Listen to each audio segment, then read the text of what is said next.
Ethan Cole liked to plan everything. He planned his meetings to the minute. He planned his flights so carefully that his driver joked he could set his watch by Ethan's airport arrivals. But becoming a single father had shown him there were parts of life that did not follow any plan. His son, Noah, was 6 months old and beautiful. Big eyes, soft hair, a tiny hand that grabbed his father's finger and refused to let go.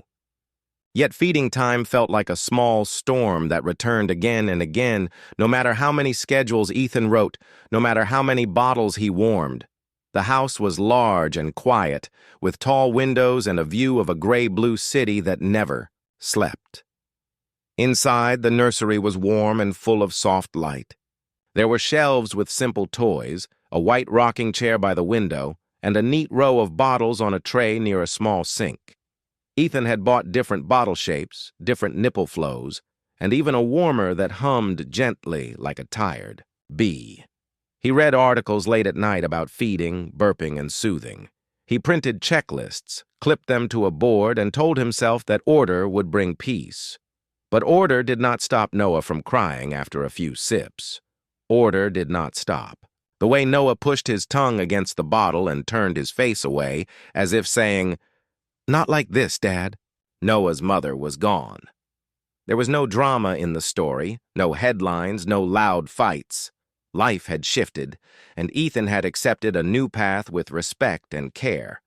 He wanted to be a good father. He hired 2 night nurses over the first months, then a housekeeper who knew how to fold baby clothes as if they were little clouds, then a chef who made gentle soups when Ethan forgot to eat. Still, feeding time stayed hard. Noah would start okay, then twist his head, fuss, and make a sound that broke Ethan's heart. Sometimes he would take only 2 ounces, sometimes less. Ethan would walk the hall, patting Noah's back, staring at the ceiling, counting slow breaths. He felt helpless, and he did not like that feeling.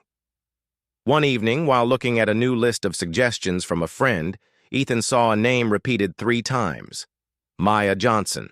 The friend wrote, "She is calm. Babies trust her." A second note said, "She keeps careful logs. Parents trust her." A third message added, "She's firm in a gentle way. She won't rush. She will teach you to slow down."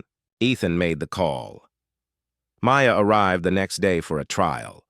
She was in her early 30s with a tidy bun, soft sweater, and sensible shoes. She carried a simple black bag with a small notebook and a few clean cloths.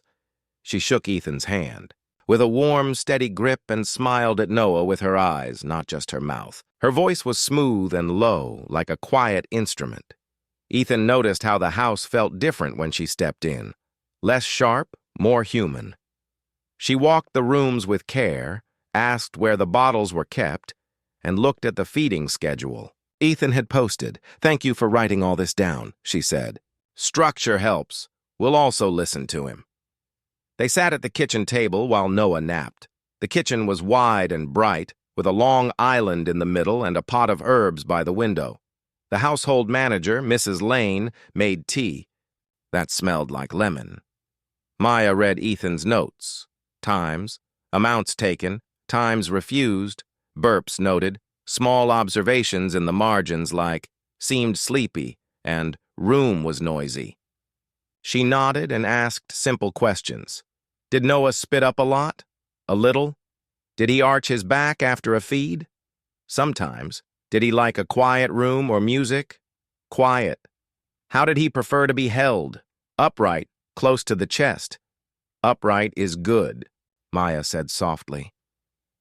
He is telling you something with that choice? Ethan felt a mix of hope and doubt. He had heard many suggestions, and each one seemed to fail after a day or 2. He wanted a miracle, but he told himself not to ask for that. He only wanted his son to feel comfortable. He wanted a small, steady change, something real. The first hours with Maya were simple. She washed her hands and moved quietly. She walked to the nursery, checked the temperature, and lowered the shades a bit so the light was soft. She looked at the bottle warmer and felt the milk on her wrist to see the temperature. She made no big speeches, no big promises. She asked if it was okay to keep a small log, my style, and Ethan agreed. He watched her write. Date, time, amount offered, amount taken, position used, room details, Noah's mood at start and at end. She left the last line blank for notes, like a little open door where a parent or caregiver could say anything human and true. When Noah woke up, he blinked and stretched. Ethan reached for the bottle, already nervous, but Maya put a gentle hand on his arm. "Let me try first," she said, "and you can watch." There was no challenge in her voice, only respect. Ethan stood a few steps back. He wanted to jump in, but he held still. Maya picked up Noah and rested him on her chest, upright, with his head supported. She walked a slow circle in the nursery, then sat near the window where the light was soft. She hummed a simple tune. Not loud, not fancy, just a short melody that went up and down like a kind whisper. Noah's face relaxed. She offered the bottle and waited. She did not press it into his mouth. She let him smell it first. He opened his lips slightly, like a flower opening a little before the sun. She touched the bottle to his lips, then paused. Noah latched. He took a few slow sips. Ethan leaned forward, almost not breathing. He saw something he had not seen before. Maya took small breaks, just a second here and there, to let Noah swallow and breathe. She held him so his body stayed relaxed, not bent back, not too flat. When he fussed, she did not hurry. She gave him a break, patted his back gently, then offered again. Noah took more. In the doorway, Mrs. Lane watched with her hands folded. She was careful with opinions, but even she whispered, "Look at that." Halfway through, Noah made a little sound Ethan knew well, the warning that he was about to pull away. Maya lifted the bottle away, burped him with a soft rhythm, and let him rest his head on her shoulder. She looked at the clock and the bottle, then gave a tiny nod to no one in particular as if saying, "We have time." After a pause, she offered again. Noah drank, not quickly, but steadily. The room stayed quiet. The humming returned, then faded. The only sound was the small, soft swallow of a baby who felt safe. Ethan checked the bottle. He checked again. He could not believe it. Noah kept going. He took a breath, then another, then a few more sips, as if he had always known how, as if the hard weeks had been a dream that was finally waking up. At the end, there was no cry. There was no twisting away, no sharp, helpless look. There was only a tired, calm child who let out a long sigh, the kind of sigh that told a father everything was okay, at least for now. Ethan felt his shoulders drop. He did not know he had been holding them so tight, Maya wrote in her log. Took well with pauses, upright, quiet room, gentle burp halfway. She looked up at Ethan. He did great, she said. Ethan had 100 questions. He asked just one. What did you do differently? I followed him, Maya said. He showed me his pace. I matched it. She did not say more, and she did not need to. Ethan walked to the window and looked at the city. It seemed softer. The noise outside felt far away. For the first time in a long time, he was not rushing to fix something. He was standing still, watching a simple scene. A baby, a bottle, a calm caregiver, and trying to understand why it worked. After the feed, Maya cleaned the bottle, wiped the counter, and placed everything back in its place. She did not perform. She did not ask for praise. She washed her hands and checked the schedule for the next feeding. She suggested small adjustments. Maybe keep the room quiet during feeds, maybe lower the light a bit, maybe try holding Noah, this same way each time to build a safe routine. Ethan nodded. His mind ran fast. He thought about all the rules he had written and how hard he had tried to make the world bend to his plan. He thought about how small changes could make a big difference. He thought about humility, a word he did not use often at work, but a word that felt useful here. As the morning stretched into noon, the house kept its gentle peace. The chef brought a light lunch for Ethan and a small plate for Maya, which she thanked him for politely. In the background, a laundry machine hummed. The city outside moved quickly, but inside the walls of the nursery, time seemed to slow and breathe. When the next feeding came, Ethan asked if he could try the same method while Maya watched. She agreed and stood nearby, a quiet guide. He sat, in the chair by the window, lifted Noah to his chest, and felt the small weight settle against his heart. He offered the bottle, waited, watched. He took short pauses and listened for Noah's breath. He looked at his son's eyes, which were calm and focused. He felt something change inside himself. Not a grand change, not a speech, just a softer grip on the moment, a willingness to be present rather than perfect. Noah drank a good amount again. Not a miracle number, not some giant leap, but solid progress. At the end, Ethan set the bottle down and held Noah a little longer than usual, feeling the rhythm of the baby's breathing against his shirt. He looked at Maya. "Thank you," he said. "I don't know what to say." "You're doing fine," Maya replied. "He can feel that."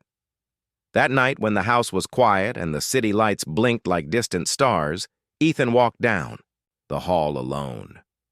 He paused outside the nursery door and listened to the soft sound of Noah sleeping. He remembered the morning when he had walked into the kitchen and found Maya feeding his son with a grace that surprised him. He remembered the way Noah dra. Morning came slowly like a soft curtain opening. Ethan woke before his alarm, read his note again. Listen to Noah, follow the cues, trust the calm, and felt a small wave of peace. He walked to the nursery on quiet feet. The house was. Still, the sky was pale gray, and the city had not yet found its loud voice. He stood in the doorway and watched his son sleep. Noah's tiny chest rose and fell in a steady rhythm. The sight gave Ethan courage. Maya arrived exactly on time, carrying her small black bag and her calm smile. She greeted Ethan in a low voice and peeked at Noah. Then she went to wash her hands and checked that the bottles were clean and ready. She opened her notebook and drew a fresh page for the day. Date and time at the top. Lines ready to fill. She wrote the room temperature, the light level, and a reminder to use the same position as yesterday. When Noah woke up, the early feeding went well. Not perfect, but steady. Maya repeated the method from the day before. She watched his face. She took pauses. She burped him gently halfway through. Ethan stood nearby and saw how little things made a big difference. After the feed, Maya added notes. Low light, minimal noise, upright hold, slow flow nipple. She also wrote a short sentence in plain words. He relaxed when the room stayed quiet. After breakfast, the household manager, Mrs. Lane, joined them in the kitchen. She wore a crisp blouse and held a tablet with the day's tasks. She always kept the house running like a well-tuned engine. Ethan respected her for that. But today there was a tiny edge in her voice. I noticed changes. To the feeding schedule, she said, looking at the board on the wall. We usually follow the clock. Now it says, watch cues first. I worry we will lose track. Maya closed her notebook politely and nodded. I understand your worry, she said. The clock is helpful. We will keep the general times. We will also watch Noah. If he shows hunger signs early, we respond. If he seems full before the bottle is done, we stop. This helps him eat more comfortably. Mrs. Lane pressed her lips together. We have had 3 different methods in as many months, she said. I only ask for clarity. You will have it, Maya said. I will write everything down. You can check the notes any time. Ethan could feel the room getting tight. He stepped in. Let's give this a fair try, he said. We're not throwing away the schedule. We're making it kinder. Mrs. Lane gave a small nod and moved on to laundry and deliveries. Still, the slight tension stayed in the air. Ethan felt protective of his home and his son. He wanted to support both the old routines and the new approach. It was a careful balance. Mid-morning, Maya asked about Noah's last pediatric visit. Ethan brought a folder from his office drawer. Inside were growth charts, vaccine records, and a few notes. On reflux. Maya read quietly and asked gentle questions. Did the pediatrician mention tongue or mouth tension? Any exercises? Ethan shook his head. We talked about gas and keeping him upright, but not about mouth exercises. Maya wrote a simple suggestion on a sticky note. Ask pediatrician. Feeding position, slow flow nipple, gentle mouth exercises for latch strength. She placed the sticky on the folder and slid it back to Ethan. I want to be clear, she said. I am not a doctor. I only recommend we ask more questions at the next visit. I appreciate that, Ethan replied. He liked the way Maya spoke. Clear, careful, and respectful of the doctor's role. The second feed of the day did not go as smoothly as the first. Noah fussed early, pushed the bottle away, and made a small sound that Ethan knew too well, the ah. Air in the room changed. It was not loud, but it felt tense. Ethan felt a familiar fear rise in his chest, the fear of failing his child. Maya kept her voice steady. Let's pause, she said. She burped Noah and waited a full minute, just breathing with him. She looked at the bottle and the nipple. This one might be a little fast for him today, she said softly. She switched to a slower flow. She lowered the light a bit more. Then she offered again. Noah took the bottle back and drank in tiny sips. He did not finish as much as in the morning, but he ended calmer than he began. Maya wrote, took less than planned, but stayed calm at the end. Slower nipple helped. She circled the words, stayed calm, as if that, too, was a kind of success. After the feed, Ethan walked with Maya to the pantry to check supplies. There were stacks of diapers, wipes, and bottles. The formula shelf was full, but only with one type. Maya glanced at the label and nodded. This is fine, she said. If the pediatrician suggests trying a different kind, we can keep a small amount and watch how he does. But we will not change anything without the doctor's okay. Ethan exhaled. He realized how much he wanted firm ground, a plan he could trust. I will call the pediatrician and ask for an appointment this week, he said. Good idea, Maya replied. By noon, the house had its normal rhythm back. The chef prepared lunch. A delivery came to the back door with fresh produce. A cleaner moved quietly through the hall with a basket of folded towels. Still, the feeding challenge hung in the air like a quiet question. Would the next feed be easy or hard? There was no way to know. After lunch, Ethan had a meeting in his home office. He asked Mrs. Lane to sit in on it. Before the call, he told Maya he wanted to try the next feed himself if the timing worked. She agreed and said she would be nearby. During the meeting, Ethan tried to focus on numbers and plans, but his mind kept drifting back to the nursery.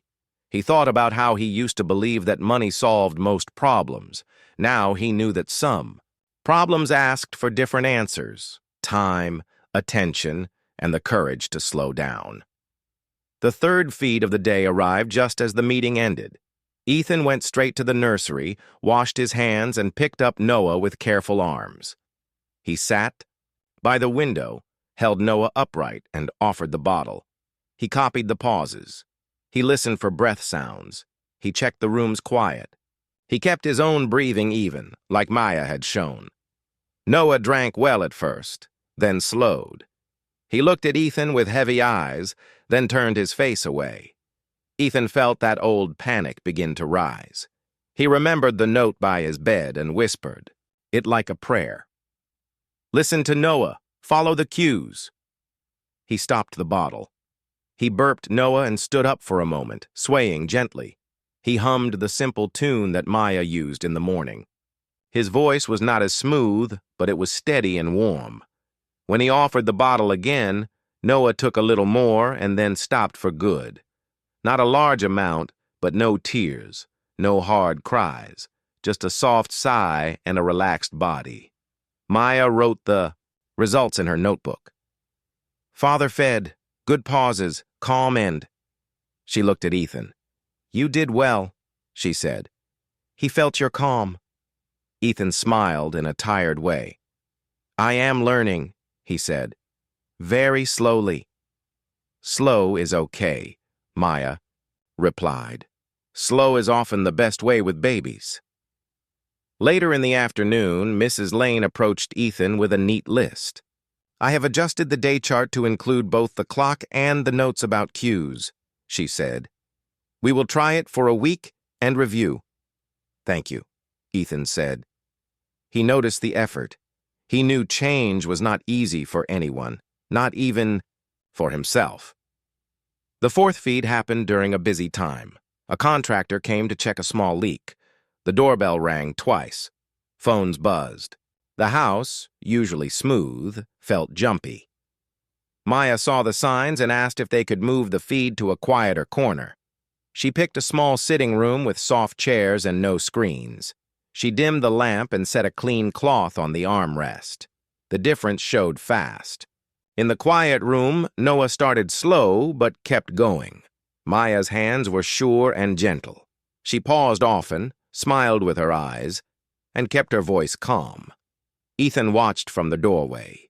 It felt like watching a song you could not hear but could still feel. When the bottle was done, Maya placed Noah against her shoulder and patted his back. He made a long, friendly burp and then rested his head with a sleepy little smile. Even Ethan felt more relaxed. The calmer setting had helped all, 3 of them. In the evening, Ethan called the pediatrician's office and asked for the soonest checkup. He told the nurse about the new method, the logs, and the small wins. The nurse approved of the careful notes and booked an appointment in 2 days. She also mentioned that paced feeding and slower nipples were common suggestions for babies with mild reflux or fast flow issues. Ethan wrote everything down, then stood for a moment with the phone in his hand, grateful that there was a plan. Dinner was quiet. Ethan ate with Maya and Mrs. Lane at the kitchen table, something they had not done before. They spoke in simple words about the day. No one claimed victory. No one used big talk. They just shared what they saw and what seemed to help. After the meal, Maya cleaned her area and placed her notebook on the counter where Ethan could read it later. Before bedtime, Ethan tried one more small feed to top Noah off. It was the kind of feed that usually failed. In the past, the end of the day often brought tears. But tonight, with the light low and the room warm, Noah took a small amount and then relaxed in his father's arms. It was not much, but it was enough. When the house finally settled, Ethan stood by the window and watched the city lights. He felt tired but hopeful. The day had shown him that progress could be measured in quiet moments, a calm end to a feed, a softer room, a baby's small smile. He understood now that the challenge was not only Noah's discomfort, it was also his own habit of rushing, of forcing results on the clock. He looked at the notebook on the counter and read the last line. Maya had written for the day, "He did better when the house was calm. He did better about." The third day began with a quiet sky and a busy calendar. Ethan woke early, read his notes. Protect the calm. Ask the doctor. Keep learning. And felt ready. Today was the day of a big board call at 10 o'clock. Investors expected sharp answers. A deal needed steady hands. He reminded himself that steady hands also helped a baby drink from a bottle. He smiled at the idea and walked to the nursery. Maya arrived right on time, the way she always did. She washed her hands, checked the bottles, and lifted the notebook. She added the date and drew neat lines for the morning feeds. We'll keep the room the same, she said softly. Same chair, same light, same pace. Ethan nodded. He liked the word same. It meant safety for Noah. The early feed began well enough. Noah opened his eyes, stretched, and settled on Ethan's chest. Ethan held him upright and watched for cues. He offered the bottle and waited for Noah's mouth to open. A few sips went down, then a pause, then a burp. It was smooth and calm. But halfway through, the front doorbell rang twice, and a worker called out from the hallway about a delivery. The noise was not loud, but it broke the soft line of the moment. Noah's body stiffened. His eyebrows pulled together. He turned his face away and made a small, unhappy sound. "It's okay," Maya said, her voice low and steady. "We can fix the setting." She dimmed the light, closed the nursery door, and took a slow breath with Noah in her arms. She changed the bottle to a slower flow nipple and rubbed Noah's back in gentle circles. She waited a full minute, humming a simple tune to help him calm down. Then she offered again, not pushing, only inviting. Noah accepted. His shoulders softened. His mouth moved with slow rhythm. The storm passed. Ethan watched the small miracle of patience. When the bottle was done, Noah rested his head against Maya's shoulder and sighed. It was the kind of sigh that said, "Thank you. That was better." Maya set the bottle aside and wrote in the notebook. "Noise outside, fussing, changed room and nipple, calmer after 1 minute pause." She drew a small star next to 1 minute pause. Ethan stood by the window and let out a long breath. "I almost rushed," he said. "You caught yourself?" Maya replied. "That matters." He looked at the clock. It was just after 9. The board call was at 10. He would have time. If the next feed went well, or if Noah stayed content until after the call. He hoped for the best, but he also knew that babies did not watch clocks. Maya cleaned the bottle and set it to dry. She checked the supply shelf and made a tiny face that was not upset, just thoughtful. "We're low on the slow-flow nipples," she said. "I put in a request yesterday.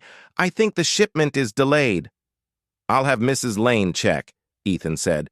"We can overnight them." "We'll be okay for today," Maya said. "I brought 2 spares in my bag." Ethan blinked. "You brought spares?" "Yes," she said, a little shy. "I keep a few in case a family runs out.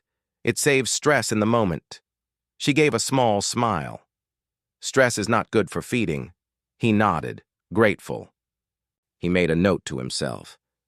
Build a better system for baby supplies.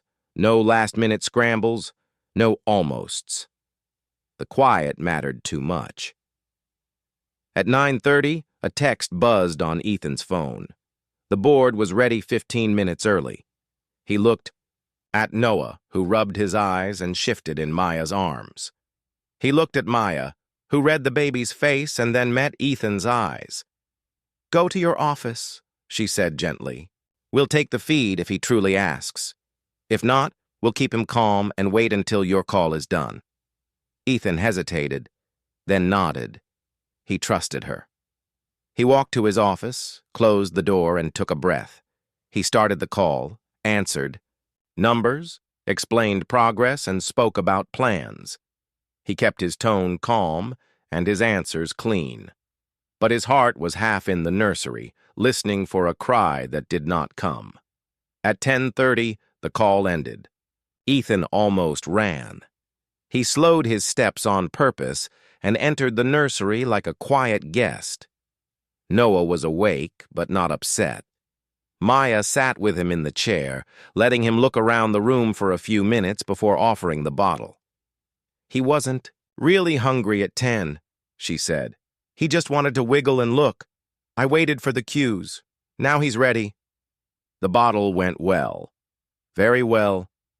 Ethan watched the pattern of pauses and breaths, the gentle tilt of the bottle, the way Maya's. Hands moved with confidence but never rushed. When Noah finished, Maya wrote, "Fed at 10:35 by Nanny. Upright, slow flow, quiet room. Happy end." Ethan sat on the edge of the window seat and rubbed his face. "How did you learn all this?" he asked, truly curious. "You have such a careful way." Maya looked at her hands, then at Noah. "Experience," she said simply. "I have cared for many babies. Some had reflux. Some needed slower feeds. I took classes with a pediatric occupational therapist who taught paced feeding and mouth support. I also volunteer at a community center on weekends. New parents come in tired and worried. We show them small steps that make a big difference." "Community center?" Ethan said. "What do you do there?" "We run calm feed sessions," she said. "We talk about following cues, quiet rooms, slow nipples, and asking the pediatrician when something seems off. It's free. People feel less alone when they learn together." Ethan pictured a room full of tired parents learning to breathe again. He felt a soft pull in his chest. "That sounds important," he said. "It is," Maya replied. "Sometimes a baby just needs a slower pace. Sometimes a parent just needs to be told they're doing okay." Ethan nodded and stood. "I want to help with that," he said. "But first I want to fix our supply issue." He walked to the kitchen and called. "Mrs. Lane?" She had already contacted the supplier. The shipment would come tomorrow. Ethan thanked her and asked her to set up a small emergency box in the nursery with backups, slow-flow nipples, burp cloths, extra bottles, and a printed list of cues to watch. Mrs. Lane liked clear lists. She agreed at once. When Ethan returned to the nursery, he found Maya writing out a second note in her careful hand. "This is for the pediatrician," she said. "Just talking points. You can bring the log. Ask about gentle mouth exercises, upright time after feeds, and if a different nipple shape might help his latch." Ethan took the note and slipped it into the folder. "We have an appointment tomorrow," he said. "Thank you for preparing this." For a while, the house was calm. Noah napped. The staff moved softly. The afternoon sunlight fell across the rug in a warm square. Then the day decided to test them again. A courier arrived late, the dog next door barked, and a hammer hit metal somewhere on the street. It was a chorus of small disruptions. At the next feed, Noah fussed as soon as the bottle touched his lips. Maya changed the plan quickly. "Different room," she said. She carried Noah to a quiet sitting room with no windows on the street.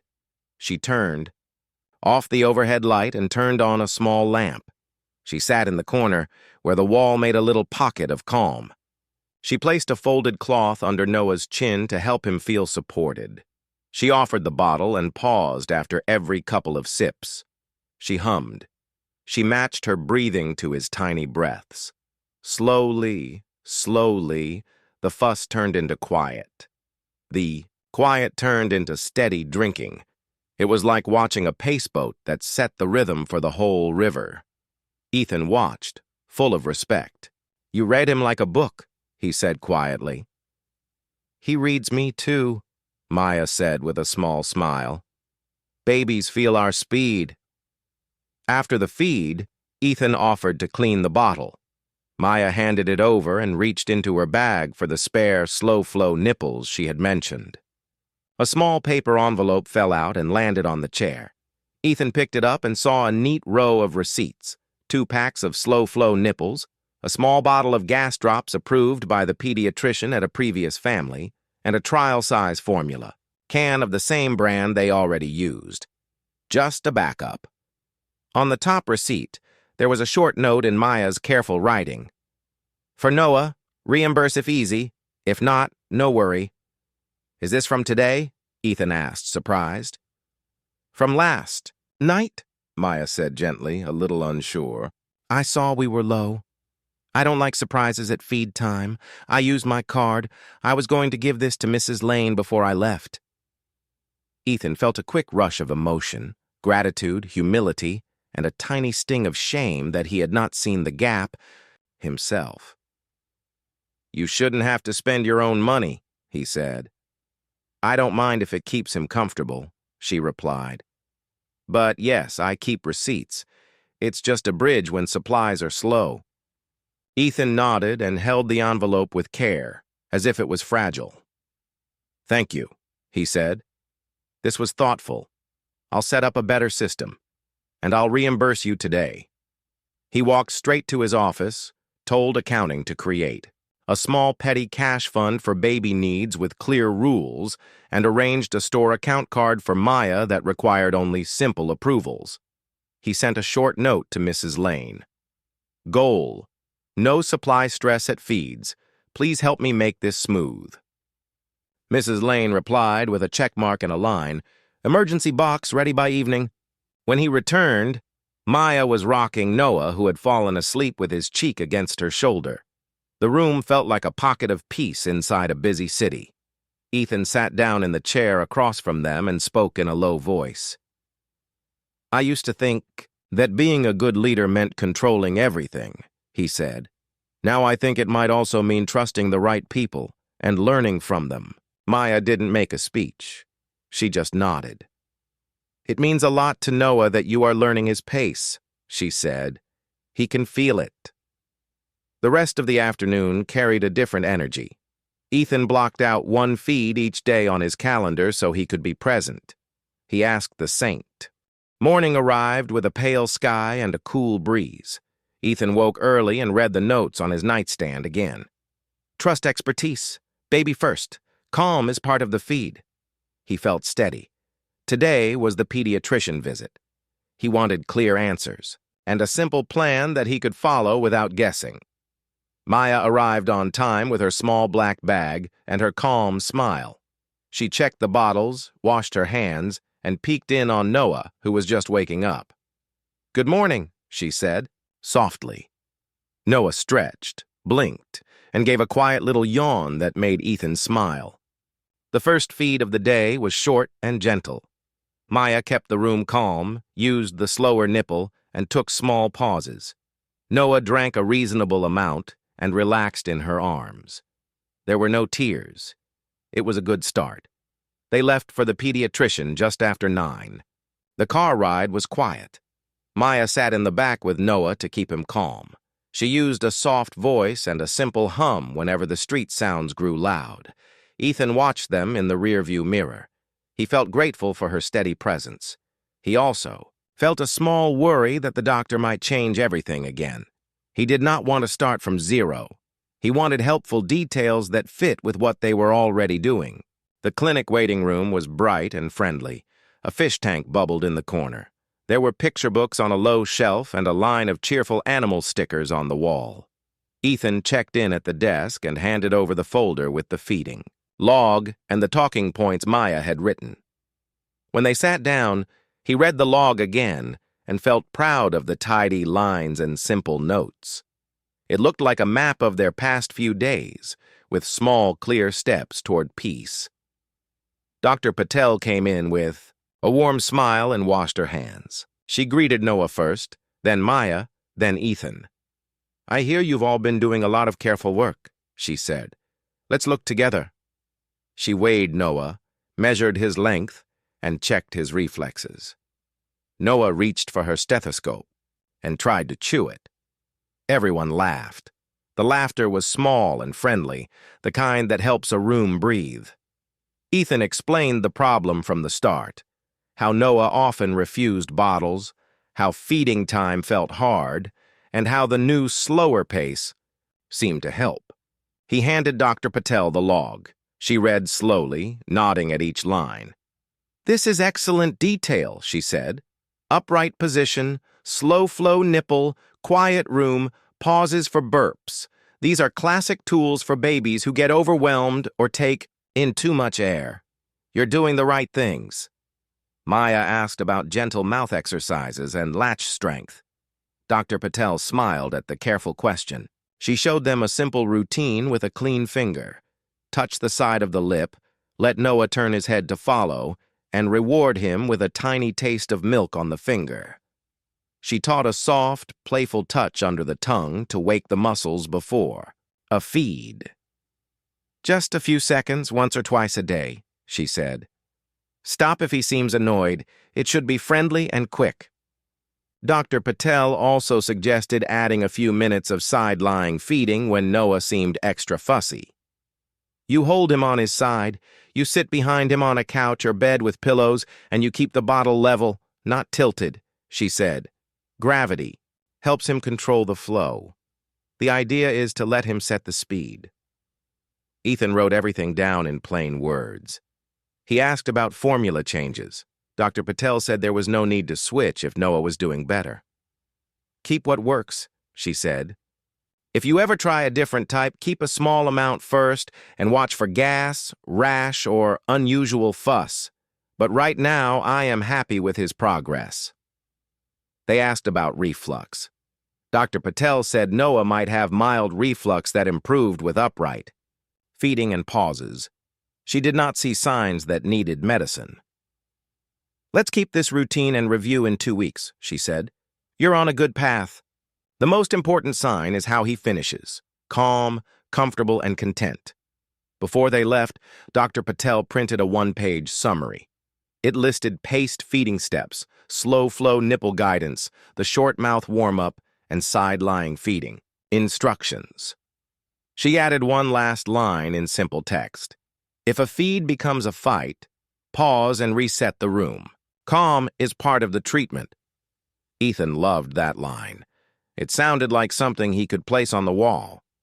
Back in the car, Ethan felt lighter. He thanked Maya for the careful log and the talking points.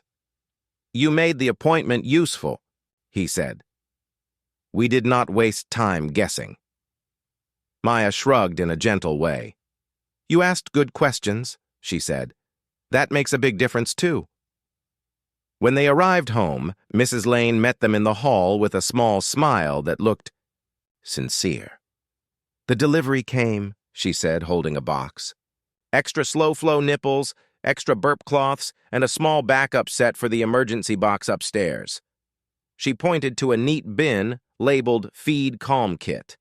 Inside were the items Maya had requested, plus a printed card that read, Steps, low light, upright hold, slow flow, pause, burp, breathe.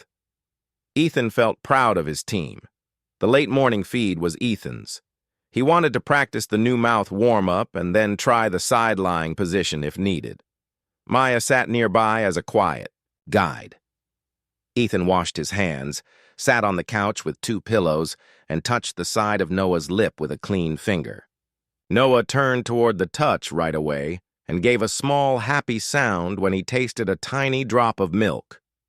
Ethan's shoulders dropped in relief.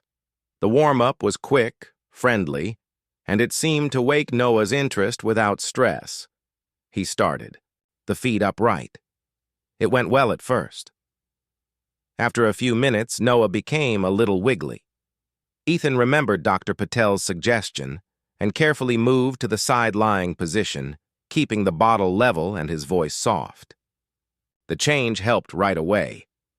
Noah relaxed, took 2 small breaks, and finished more calmly than usual. When it was over, he sank into Ethan's chest with a deep, contented sigh. It was such a simple sound, but it felt like music.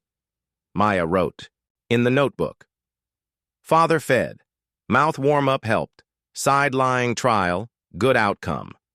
She underlined good outcome lightly. She did not use big words. She used the kind of words that parents could trust at the end of a long day. In the afternoon, the house faced a test. A journalist camped outside the gate after seeing Ethan's car at the clinic. Someone snapped a photo of Ethan carrying the diaper bag while Maya held Noah. The image went online with a silly caption that guessed gossip where none existed. Ethan saw the post on his phone and felt a pinch of anger. It was not fair to turn a normal doctor visit into a show. He took a breath. He did not want a fight. He wanted clear words and calm. He wrote a short note for his publicist to share. Mr. Cole took his son for a routine checkup. The caregiver pictured is a trained professional and valued member of his team. We ask for privacy and thank everyone for understanding. That was all. No extra drama. No extra words. He came back to the nursery and turned his phone face down. Inside his home, the story was simple. A baby, a bottle, and the people who cared for him. Mrs. Lane surprised Ethan later. She stopped by the nursery doorway and said, "I was unsure about the changes at first, but I can see the difference in Noah. He is calmer. The staff is calmer. It feels better in the house." Ethan smiled and thanked her. "Your help made this work," he said. "The emergency box, the schedule note, the quiet doorbell hours, all of it matters." As the day went on, small good things kept happening. The doorbell stayed off during feed windows. The chef began to time noisy kitchen tasks between feeds. A contractor postponed a loud hallway repair until the next day. The home started to act like a single team protecting one goal, a calm, steady rhythm for Noah.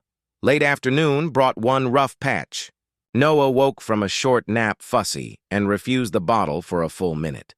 In the past, Ethan would have felt panic crawl up his spine. Today, he heard Maya's voice in his head. If a feed becomes a fight, pause and reset. He put the bottle down and took Noah to the quiet sitting room. He turned off the overhead light and turned on the small lamp in the corner. He stood and swayed, breathing slow and even. He waited for Noah's face to soften. When he offered the bottle again, he kept it level and took a pause after every few sips. The fuss passed. They finished a modest amount without tears. It was not perfect. It was progress. That evening, they took a short walk in the garden before bedtime. The air smelled like cut grass and a little rain. Ethan pushed the stroller, and Maya walked beside him, telling a simple story about a parent from her weekend class who learned to slow down and felt like a new person. He said, "I thought I had to be a hero. Then I learned I could just be present," she said. Ethan nodded. "I know that feeling," he replied. Back inside, Ethan asked about the community center. "What if we hold one of your classes?" "Here," he said. "We can invite a few local parents who need guidance and offer them a calm space. I'll cover the supplies and bring in a pediatric speaker if you want." Maya thought for a moment, then nodded. "That could help," she said in a small group, quiet room, clear steps. "We could call it Calm Feed, Calm Home." The name felt right as soon as she said it. The final feed of the night was simple and sweet. Ethan did the mouth warm-up. He chose the slower nipple. He sat in the chair by the window where the light was soft. He hummed that small tune, not because it was magic, but because it reminded his body to slow down. Noah drank in gentle steps and then fell asleep against his father's chest. Maya wrote the last line of the day. Bedtime. Calm from start to finish. When the house grew still, Ethan stood by the window and looked at the quiet city. He thought about the doctor's kind V. Weeks passed and the house learned a soft rhythm that felt natural. Ethan woke early, checked the little notes on his nightstand, and smiled at how simple they were now. Warm up, slow flow, pause, breathe. He did not need long lists anymore. He needed presence. He washed his hands, lifted Noah, and felt a calm weight against his chest. The first morning feed was steady. He waited for Noah's mouth to open. He offered the bottle. He paused for breath. He listened to the little swallows that sounded like tiny waves. When Noah finished, he let out a friendly burp and relaxed into a comfortable hug. This was how most mornings felt now. Simple, kind, and enough. Maya arrived with her small black bag and a clean notebook. She still wrote every feed down, but the lines looked different today. They were full of quiet victories. Calm end. Good latch after warm-up. Side-lying helped. She greeted Noah first, then Ethan, then Mrs. Lane. The housekeeper's voice had lost its sharp edge. She now checked the Feed Calm kit every afternoon and sent a quick text if any item was low. 4 slow-flow nipples left. Restock. Ordered, she would note. Ethan always replied with a thank you. The team had become a circle around the baby. They set a date for the first Calm Feed, Calm Home workshop. Ethan offered the small sitting room because it had soft light and few distractions. He also offered chairs, pillows, bottled water, and a quiet corner for diaper changes. He asked his security team to place a polite sign at the gate. Private. Workshop in session? Thank you for not ringing. Maya wrote a short list for the day. Introductions, simple teaching, demonstration with a doll, pause for questions, and a brief doctor talk on video. She kept everything short and friendly. No one would feel judged. Everyone would feel welcome. On the morning of the workshop, 5 families arrived, a mix of new parents and one grandmother who held a tiny boy like a treasure. Shoes came off at the door. Voices stayed low. The air carried the warm smell of clean laundry and a hint of tea. Ethan stood near the entrance and said hello in a few words. "Thank you for coming," he said. "We hope you leave with simple steps and a lighter heart." He kept it brief and stepped aside. This was Maya's room today. Maya began with a smile that reached her eyes. She spoke in simple language. "We will talk about cues," she said. "We will talk about slow feeding. We will talk about how to reset the room when a feed becomes a fight. We will practice. You will not be perfect. You will be present." She held up a bottle and a soft practice doll. She showed how to hold the baby upright, how to keep the bottle level, and how to pause for breath. She showed the mouth warm-up, with a clean finger and a drop of milk. She demonstrated side-lying with pillows for support. She explained why quiet rooms help babies focus. She did not rush any step. She waited for every parent to see. People began to nod. A father named Ahmed raised his hand. His voice shook a little. "My son cries the moment I sit down," he said. "I feel like I fail in the first minute." Maya nodded with care. "You are not failing," she said. "He is telling you the room is not ready yet. We will help you make the room ready." She showed him how to lower the light, breathe slow, and start with a pause. She let him hold the doll and try the steps. He did not look graceful. He looked brave. The room gave him quiet support. A mother with twins, Lena, worried about keeping pace for 2 babies at once. Maya offered twin-friendly tips. Prepare 2 small bottles instead of 1 large.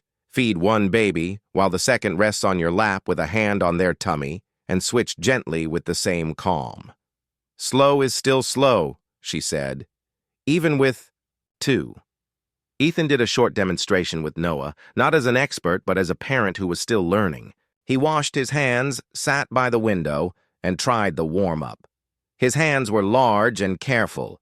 He waited for Noah's mouth to open instead of nudging the bottle. He took pauses. He hummed the tiny tune that now lived in his bones. Once, he forgot to lower the bottle and a small bubble formed. Maya tapped the bottle lightly with a finger, and he corrected without shame. "Thank you," he said softly. The room smiled with him, not at him. Halfway through the workshop, the lights flickered. A sudden spring storm rolled across the city, and the power blinked out. For a second, the room held its breath. A baby began to fuss. A parent stood up, worried. Maya raised a hand, her voice steady and warm. "We can reset," she said. She asked Ethan to open the curtains. Silver light filled the room. She asked someone to turn off a humming air filter that had started to stutter. The room grew quiet. Again. She led everyone through a breathing count. In for 3, out for 4, like a tiny wave washing over a crowded shore. The fussing baby calmed first. Parents calmed next. The storm became part of the lesson instead of a problem. "This is real life," Maya said with a soft laugh. "We cannot control storms. We can control the room." At the end, Dr. Patel joined them on a short video call from her office. She kept her message simple. "You are doing important work," she said. "Paced feeding is not a trick. It is a way to listen. If something feels wrong, call your pediatrician. Otherwise, keep the room calm, the flow slow, and the pauses kind. She answered 2 questions about reflux and 2 about formula. Then she wished them a gentle day and signed off. When the workshop finished, Ethan rolled in a small cart with tea and light snacks. No one rushed to leave. People lingered, talking softly, holding babies who were now resting with heavy eyelids. Ahmed shook Ethan's hand and whispered, "I did not know my breathing mattered." "I think it does." Ethan nodded. "It does." A small ripple of noise at the gate reminded them of the outside world. Someone had taken a photo through the hedge of parents entering the house. Ethan's security team stepped in calmly. No one raised voices. No one made a scene. Ethan sent a simple note through his publicist again. "Private parenting workshop. Please respect the family's privacy." Then he let the matter go. Inside the house, the story remained simple and true. Before the day ended, Ethan and Maya reviewed what worked and what could be better next time. "Fewer chairs, more floor space," Maya said. "Parents relax when they can spread out." Ethan took notes. He suggested a small resource table with handouts, a 1-page PACE guide, a list of common cues, and a reminder to call the doctor with concerns. He offered to sponsor calm kits for families who needed them, 2 slow-flow nipples, a soft cloth, a simple guide, and a card with local clinic numbers. Maya agreed, her eyes bright but measured. "We will keep it small and useful," she said. "No noise, just help." Life brought new tests as Noah grew. Teething arrived like a tiny storm with tender gums and extra drool. The first night was rough and the second one asked for more patience. Maya suggested a cool teething ring before the feed and shorter sessions with more pauses. Dr. Patel approved. Ethan followed the plan. He let go of the idea that every feed must reach a number. He focused on comfort. He learned that progress sometimes looks like less milk but no tears. After a week, the worst of it passed. The notebook line for that night read, "Teething, short feed, calm end, success." Travel also tested their skills. Ethan had to fly for a 1-day meeting. He planned every step to protect the routine at home.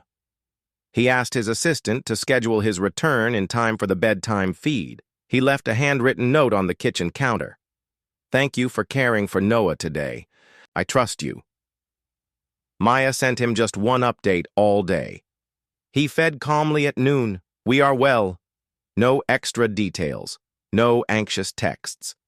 Ethan read that line on the plane and felt his shoulders drop. Trust was not a theory now. It was a habit. He returned before dark and went straight to the nursery. The room smelled like baby soap and clean cotton. He lifted Noah and felt the warm weight he had missed all day. The bedtime feed was slow and sweet. Ethan hummed. Maya stood near the doorway, writing, "Father home, bedtime feed calm" in her neat hand. She closed the notebook softly, as if tucking the day in with them. Months moved forward. Noah began to reach for the bottle with curious hands. He began to tap Ethan's shirt when he needed a pause. He turned his face away gently when he was full. He did not cry much at the end of feeds anymore. He often sighed. He began to explore soft foods with a tiny spoon, and even then the same rule held. Go slow. Watch cues. Make the room friendly. Sometimes carrot mashed on his chin, sometimes banana ended up on his cheek. Everyone laughed softly and cleaned up with warm water and a cloth. It was not messy in a stressful way, it was messy in a life way. The workshop series settled into a once-a-month routine. The guest list stayed small on purpose. Each time, new parents walked in tense and left with softer faces. Ethan listened more than he spoke. He handled chairs, handouts, and tea. He funded the kits without making a big show. He asked that all notes say, "Gift from the community," instead of his name. Maya ran the teaching with the same quiet strength. She kept boundaries clear, kept her focus on families, and kept the tone kind. Mrs. Lane became a quiet champion of the new culture. She protected the doorbell hours like a guard of calm. She adjusted cleaning times so vacuuming never touched feed windows. She placed a small card by the front desk for visitors with a gentle line. If the house is quiet, a baby may be feeding. Thank you for whispering. Staff began to repeat a simple sentence to each other. Calm is part of the job. It changed how everyone moved.